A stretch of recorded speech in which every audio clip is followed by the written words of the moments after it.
Good morning. This is Father Stephen Kelly from St. John's Church in Detroit, and we're continuing our series of daily morning meditations, where we generally look at one or another of the lessons that are assigned for morning or evening prayer, what is known as the daily office lectionary. Today for Thursday, let's take a look at the lesson that's assigned from St. Luke's Gospel, the 20th chapter, beginning at the 27th verse. Then came to him certain of the Sadducees, which deny that there is any resurrection. And they asked him, saying, Master, Moses wrote unto us, if any man's brothers die, having a wife, and he die without children, that his brother should take his wife and raise up seed unto his brother. Now there were therefore 7 brethren, and the first took a wife and died without children, and the second took her to wife, and he died childless, and the third took her, and in like manner the 7 also, and they left no children, and died. Last of all the woman died also. Therefore in the resurrection, whose wife of them is she? For 7 had her to wife. And Jesus answering said unto them, the children of this world marry, and are given in marriage. But they which shall be accounted worthy to obtain that world, and the resurrection from the dead, neither marry nor are given in marriage. Neither can they die any more, for they are equal unto angels, and are the children of God, being the children of the resurrection. Now that the dead are raised, even Moses showed at the bush, when he called the Lord the God of Abraham, Isaac, and Jacob.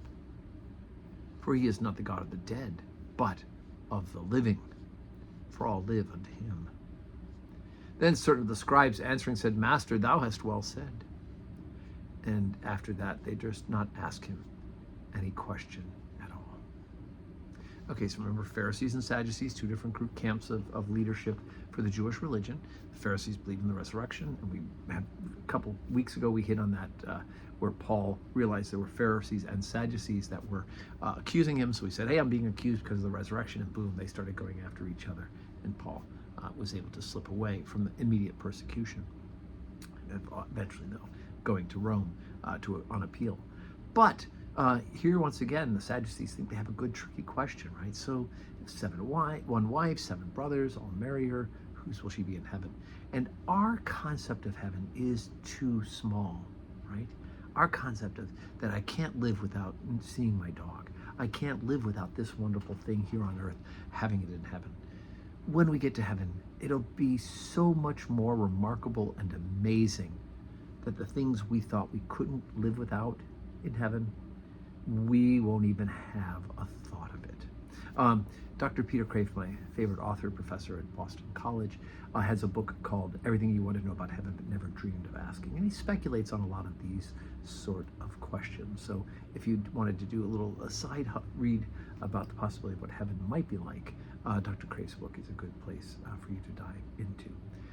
But having said all that, Jesus, says, look, God will bring us to himself. There is a resurrection. Just as Jesus Christ was raised from the dead, so are we risen by grace through faith in Jesus Christ.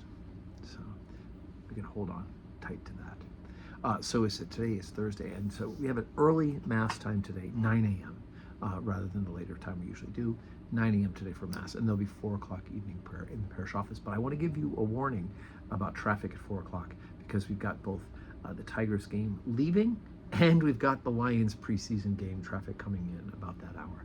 So it may be tough to get here. If you can do it, God bless you, but it will be happening. And know that you're being prayed for at 4 o'clock in the parish office. And may God grant us a Thursday that's full of blessings.